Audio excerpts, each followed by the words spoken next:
Governor Khyber Pakhtunkhwa ने कल APC का इजलास बुलाया। आज पहला नतीजा ये निकला कि गंडापुर ने उनसे अहम इख्तियार वापस ले लिया। इसकी मंजूरी बाकायदा सूबाई असम्बली ने दे दी है।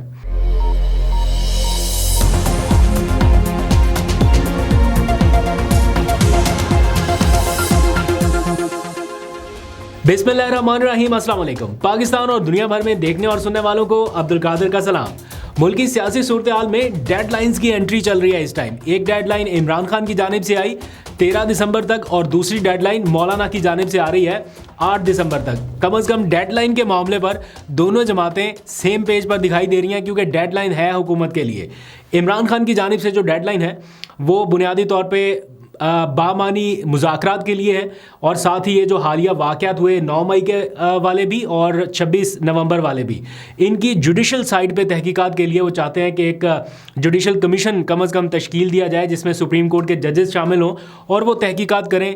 अगर 12 या 13 दिसंबर तक ये मामला शुरू हो जाता है या कम से कम मुज़ाकरात शुरू होते हैं तो ठीक, अदरवाइज़ फिर सिविल नाफरमानी की कॉल और साथ ही ओवरसीज़ पाकिस्तानियों से रेमिटेंसेस ना भेजने की एक दरख्वास्त की जा सकती है। ये इस वक्त का इमरान खान साइड का नैरेटिव है। दूसरा, मौलाना फजलुर रहमान साहब जो हैं वो मदारस की रजिस्ट्रेशन के मामले पर हुकूमत को डेडलाइन दे रहे हैं कि जब मुतफ़िका तौर पर इसके ऊपर इत्तफाक हो गया, मंजूर हो गया, तो सदर ने ये सारा मामला क्यों रोका हुआ है। उनका अपना एक इशू है, तो उसके ऊपर उन्होंने हुकूमत को 8 दिसंबर तक की डेडलाइन दी, जिसके बाद आज वज़ीर आज़म ने टेलीफोन रब्ता किया मौलाना के साथ। बहरहाल ये एक अलग स्टोरी है, लेकिन इस पूरे सिनेरियो में जो गुज़िश्ता 24-48 घंटों में मौलाना के घर पे हाज़िरियाँ हुई हैं या जो राब्ते हुए हैं, जो कुछ भी हो रहा है, फैसल वाडा आ रहे हैं, राना सनाउल्ला आ रहे हैं, गुज़िश्ता रोज़ भी हमने डिस्कस किया। ऐसा मैं सुन रहा हूँ आसपास या हवाओं फिजाओं में जो बातें चल रही हैं कि जनाब कोई नया फार्मूला, कोई नया सेटअप, कोई नई चीज़ जिसमें बिलावल की एंट्रेंस जो है वो शायद थोड़ी ज़्यादा नज़र आ रही है, क्योंकि एक साइड पे झुकाव बढ़ता जा रहा है, हुकूमत पर तनकीद बढ़ती जा रही है। दूसरी जानिब बिलावल जो है वो अच्छे बच्चों की तरह प्रेजेंट किए जा रहे हैं कि यार ये एक आखिरी ऑप्शन है या इस तरह की चीज़ें हैं। फिर कहीं से आती है बात कौमी हुकूमत की कि जनाब इसमें कोई ऐसा फार्मूला तश्कील पाएगा जिसमें इमरान खान की रिहाई के बाद गवर्नमेंट में शमूलियत हो जाएगी। तो ये तो बहुत दूर की बातें हैं, अभी फौरी तौर पर होता नज़र नहीं आ रहा। या इमरान खान मान जाएँ इस हुकूमत का हिस्सा बनने के लिए, ऐसी बातें सोशल मीडिया की हद तक तो ठीक लग रही हैं, लेकिन प्रैक्टिकली मुझे नहीं लगता। अगर इमरान खान को रिहाई इस सूरत में मिलनी है कि वो गवर्नमेंट का हिस्सा बने या कौमी हुकूमत में शामिल हो जाए, उस सूरत में उनकी रिहाई होगी तो मेरा ख्याल है वो कम अज़ कम जेल में मजीद कुछ अरसा रहने को प्रेफर करेंगे बजाय इसके कि वो इस हुकूमत का हिस्सा बने। ये बात तो बड़ी क्लैरिटी के साथ है। एनीवेज, इमरान खान साहब की जो कॉल है गुज़िश्ता रोज़ उन्होंने खुद उसका ऐलान किया। मैंने कल के व्लॉग में आपको बताया था कि वैसे तो उन्होंने उमर अयूब साहब को बताया था ये सारा कुछ कि बाहर जाएँ और इस बारे में ऐलान कर दें, लेकिन वो उनकी गिरफ्तारी की सूरत में ऐलान नहीं हुआ। तो फिर उनके ट्वीट के थ्रू ये मैसेज कन्वे किया गया कि हम सिविल नाफरमानी की तरफ जा सकते हैं एंड ओवरसीज़ पाकिस्तानियों को रेमिटेंसेस भेजने से रोकने की भी एक तरह से अपील की जा सकती है या ताकीद की जा सकती है। किस हद तक वर्क करेगा, आप लोगों ने गुज़िश्ता रोज़ अपनी राय का इजहार किया, मैंने सारे कॉमेंट्स पढ़े हैं। तो बहुत सारे लोग जो है वो यही कह रहे हैं कि अगर इमरान खान साहब की जानिब से ये अनाउंसमेंट होती है तो वो इस तरफ जाने के लिए तैयार है, नो मैटर व्हाट कॉन्सिक्वेंसेस क्या हों। वो पहले कामयाब हुई, नाकाम हुई, पहले क्या हालात थे, अभी क्या हालात है, डिफरेंट सिचुएशन है।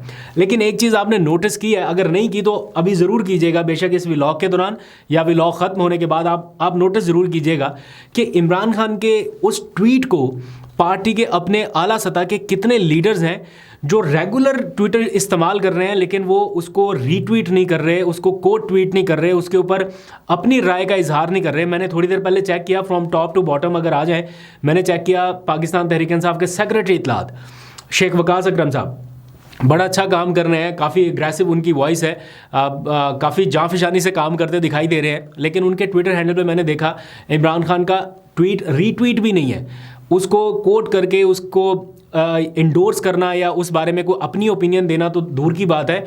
इमरान खान साहब की कही हुई बात को पार्टी के अपने लोग इस तरह से नज़रअंदाज कर रहे हैं। पार्टी के जो चेयरमैन हैं उनका मैंने ट्विटर अकाउंट देखा, उसके ऊपर इसी टाइमलाइन में अपने ट्वीट्स तो हुए हैं, लेकिन बानी पीटीआई की इमरान खान की कोई ट्वीट उस तरह से नहीं है, उसको उन्होंने मतलब इंगेज नहीं किया। फिर हमाद अज़हर का ट्विटर अकाउंट देख लें और बहुत सारे अपोजिशन लीडरान का देख लें, कौमी असम्बली में, पंजाब असम्बली में कोई कहने को अपोजिशन लीडर, चले उमर अयूब साहब का तो ये है ना कि वो अरेस्ट हो गए, दूसरे जो सूबाई असम्बली के अपोजिशन लीडर हैं, बहुत सारे और लोग जो सारा दिन ट्वीट्स करते रहते हैं, वो अपने लीडर के कही हुई बात को या उनकी कही हुई ट्वीट को क्यों अहमियत नहीं दे रहे, क्या वो उस बयानिया से इत्तेफाक नहीं कर रहे या वैसे नज़रअंदाज हो रहा है, इसके बारे में आप लोग अपनी राय का इजहार ज़रूर कीजिएगा। मैं ये काफ़ी अरसे से नोटिस कर रहा हूँ, या शायद ऐसा लग रहा है कि इमरान खान जो बात खुद ना कहनी हो या जिसमें ऐसा लगे कि यार हम ये बात कहेंगे तो पता नहीं क्या हो जाएगा, तो वो बात इमरान खान के ट्विटर अकाउंट से आ जाती है, लेकिन उसको फिर ये लोग इंगेज नहीं करते उसके साथ। वो कहते हैं कि देखें उनका तो ट्विटर अकाउंट हमारे पास है ही नहीं, मैसेज भी आ जाता है और वो कहते हैं कि ये तो हम नहीं कर रहे ट्वीट, तो ये बाहर से हो रहा है, हमारा इससे कोई ताल्लुक, या इस किस्म की सिचुएशन है। बहरहाल आप बताइएगा, लेकिन कम से कम पार्टी को इस बारे में देखना चाहिए कि जिसके नाम पर वोट हैं, जिसके नाम से इलेक्शंस हैं, जिसके नाम से आपके पास ओहदे हैं, उसकी कही हुई बात से आप किस हद तक डिस्टेंस कर रहे हैं, ये सारी चीज़ें कारकुनान नोटिस कर रहे हैं। एक चीज़ तो तय है कि इमरान खान का अगर रवैया अग्रेसिव ना हो या वो कहें कि मैं कोई ट्वीट नहीं कर रहा या मैं बिल्कुल कोई ऐसी कॉल नहीं दे रहा, बिल्कुल रिलैक्स होकर बैठ जाएं, तो उनके ऊपर जितने मुकदमात हैं उनसे निकलते निकलते या उनसे बचते बचाते बाहर आते हुए उनको बहुत टाइम लगेगा, बहुत ज़्यादा टाइम लगेगा। अब जितने मुकदमात उनके ऊपर हो चुके हैं ना, तो उसका हल यही है कि या तो मुज़ाकरात हो जाएं, गवर्नमेंट के साथ बातचीत हो, इंगेजमेंट हो, या प्रेशर इतना बढ़े कि गवर्नमेंट से उनकी इंगेजमेंट इस लेवल की हो कि वो रिहा हो सके, मुकदमात ख़त्म हो, दीगर असीरान भी रिहा हो सके। अदरवाइज़ जो आज रिपोर्ट पेश की गई है, ना सिर्फ इमरान खान बल्कि पूरी पीटीआई, पहले इमरान खान के हवाले से अगर आप सुने, फिगर सुने, वो सेंचुरी टच करने वाले हैं अभी पंजाब की हद तक। जो टोटल उनके ऊपर मुकदमात हैं मुल्क भर में, वजारत दाखिला के दादोशुमार आज सामने आए हैं, उसके मुताबिक 188 मुकदमात इमरान खान के ऊपर हैं। कुछ तो ऐसे हैं ना जो ख़त्म हो गए, जिनमें से बरी हो गए, ये साथ साथ जो लीगल बैटल उनकी चल रही है, उसके अलावा 188 मुकदमात इमरान खान के ऊपर हैं, जिनमें से पंजाब की हद तक सिर्फ 99 है, सिर्फ एक केस बाकी है, फिर पूरा 100 सेंचुरी उनकी हो जाएगी। जिस तरह से वो एग्रेसिव चौके छक्के मार रहे हैं, तो हर कॉल के बाद कुछ 6, 8, 10 मुकदमा तो कम से कम कहीं नहीं गए ना, तो ये सारे बढ़ते बढ़ते पंजाब का नंबर जो है वो 99 पे जा चुका। इसी तरह 27 किलोमीटर का रेडियस इस्लामाबाद का है, इसमें इस्लामाबाद की हदूद में 76 मुकदमात हैं। मुझे नहीं लगता कि कोई थाना इस्लामाबाद की हदूद का बाकी होगा जहां पर इमरान खान साहब के ख़िलाफ़ मुकदमात नहीं होंगे। कत्ल से लेके, दहशतगर्दी से लेके, 780A की दफ़ात, बाकी हर तरह की चीज़ें, जितनी दफ़ात लग सकती थी, बगावत की, गद्दारी की एंड सो ऑन, वो सारी की सारी लगी हुई हैं। तो 76 मुकदमात इस 26 किलोमीटर के रेडियस में जितने थाने हैं उनके हवाले से है। फिर 7 मुकदमात FIA के हवाले से भी हैं, उनकी भी इंक्वायरीज चल रही हैं, ये आपको पता है, Toshakhana 2 case and so on. और ये मामला सिर्फ इमरान खान साहब की हद तक नहीं है, ये जितने बाकी पूरी पार्टी है सबके नाम ऑलमोस्ट ECL में है। कोई इधर फर्द जुर्म भुगत रहा है, कोई उधर ECL में है, कोई स्टॉप लिस्ट में है, कोई किधर है, कोई किधर है, सब मुकदमात। मुझे अभी पार्टी के एक बड़े सीनियर रहनुमा बता रहे थे कि एक इंटरनेशनल कॉन्फ्रेंस आई, तो जो जिनकी असेंबली में रिप्रेजेंटेशन होती है ना जमातों की, उनको इंगेज किया जाता है कि 4 लोग आप अपने दे दें, 6 लोग हुकूमत साइड से चले जाएंगे, इस साइड से चले जाएंगे।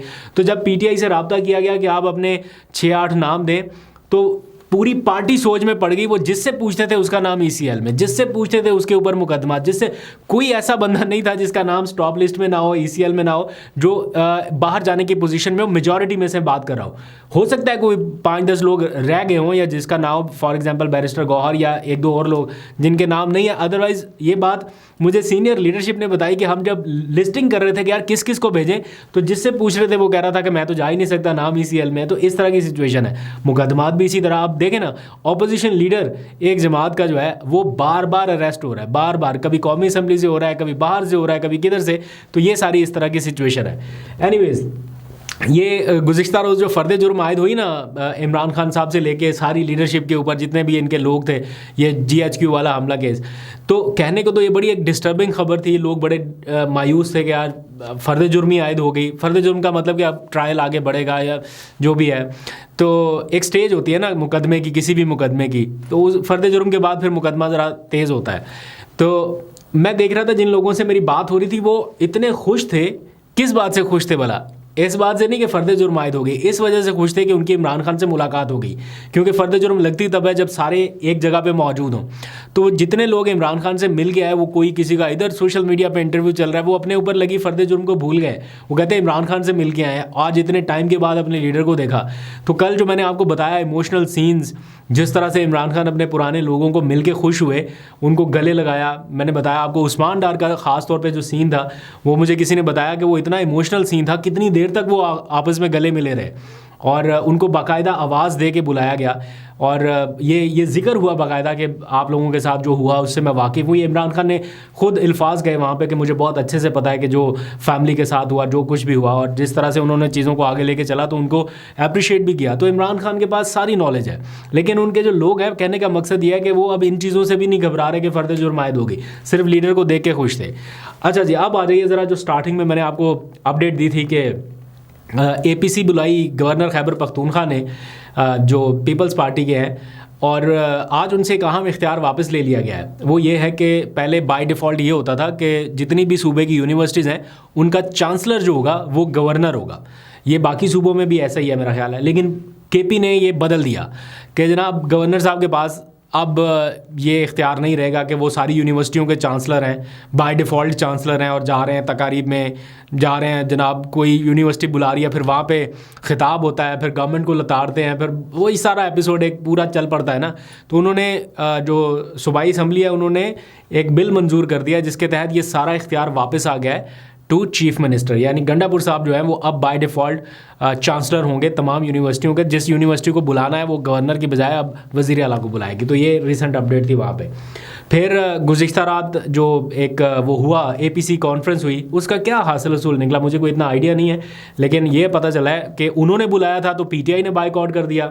अब PTI 13 दिसंबर को यौम सोग के हवाले से पेशावर में एक बड़ा इज्तिमा करने जा रही है और PTI ने ये ऐलान किया कि वो अपोजिशन को बुलाएंगे। हो सकता है गवर्नर को भी दावत दें या अपोजिशन जमातों को। तो अब देखते हैं ये लोग जाते हैं या नहीं जाते। मुझे नहीं लगता कि ये लोग जाएंगे क्योंकि इनका नैरेटिव बिल्कुल अलग है। ये यौम सोग जिस हवाले से हो रहा है, PTI का नैरेटिव टोटल अलग है, बाकी सारी जमातों का नैरेटिव अलग है। तो इसमें पता चलेगा कौन सी जमात जो है वो PTI के साथ इस सारे मामले में खड़ी रहती है। इमरान खान साहब ने गुज़िश्ता रोज़ भी कुछ हिदायत दी हैं पार्टियों के साथ रब्ते करने की, इवन शाहिद खाकान अब्बासी से रब्ता, मौलाना के साथ रब्ता, बाकी जमात जितने भी हैं सबसे कोई छोटी है कोई बड़ी है, लेकिन उनके साथ रब्ते जारी रखने का कहा गया है। अच्छा जी, इसी सारी सूरत हाल के दौरान दो खबरें और हैं। कौमी असम्बली का हंगामा खेज इजलास होने जा रहा है 10 दिसंबर को, वो तलब कर लिया गया है।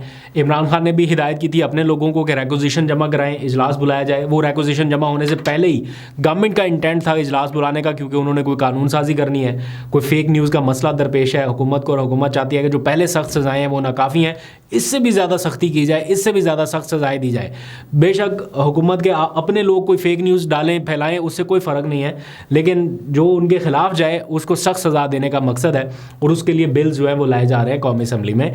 तो उसका ये इजलास जो है वो बुलाया गया। अब ये काफ़ी गर्मा गर्म इजलास रहेगा। ज़ाहिर बात है गवर्नमेंट भी अपना नैरेटिव रखेगी, अपोजिशन जमातें ये तकारीर करेंगी, पता नहीं आप तक पहुँचेंगी या नहीं पहुँचेंगी, म्यूट हो जाएंगी या सेंसर्ड हो जाएंगी, लेकिन काफ़ी हंगामा खेज इजलास रहेगा। जाते जाते आखिरी खबर सुप्रीम कोर्ट के हवाले से है। सुप्रीम कोर्ट ऑफ पाकिस्तान में आज जुडिशल कमीशन का एक इजलास हुआ। इस इजलास को होने से रोकने के लिए जो सीनियर जज हैं जस्टिस मंसूर अली शाह, उन्होंने चीफ जस्टिस याह्या अफरीदी को ख़त लिखा था 2 रोज़ पहले कि ये इजलास ना बुलाया जाए, बल्कि ये भी कहा गया था कि फुल कोर्ट का इजलास बुलाया जाए जो 26वीं आईनी तरमीम के हवाले से फ़ैसला करे। लेकिन याह्या अफरीदी साहब ने ये इजलास बुला लिया और इस इजलास में शायद ये क्लियर कर दिया गया है कि 26वीं आईनी तरमीम का मामला जो है वो आईनी बेंच ही करेगा, वही देखेगा। ये मामला फुल कोर्ट के पास नहीं जाएगा। हाँ, अलबत्ता जो जजेस की तकर्री वाला मामला है उसको फ़िलहाल 21-22 दिसंबर तक के लिए रोक दिया गया है। तो सुप्रीम कोर्ट में स्टिल रिफ्ट नज़र आ रही है, chief justice versus Mansoor Ali Shah क्या चल रहा है। ख़तो किताबत भी हो रही है, उसको इग्नोर भी किया जा रहा है, फिर कुछ डिसीजंस के साथ हम आहंगी है, कुछ से बहुत ज़्यादा डिस्टेंस है, तो काफ़ी वहाँ पर भी गड़बड़ जैसी सिचुएशन है। आपको अपडेट करता रहूँगा। अभी तक के लिए इतने, अपना बहुत सा ख्याल रखिए। अल्लाह हाफिज़।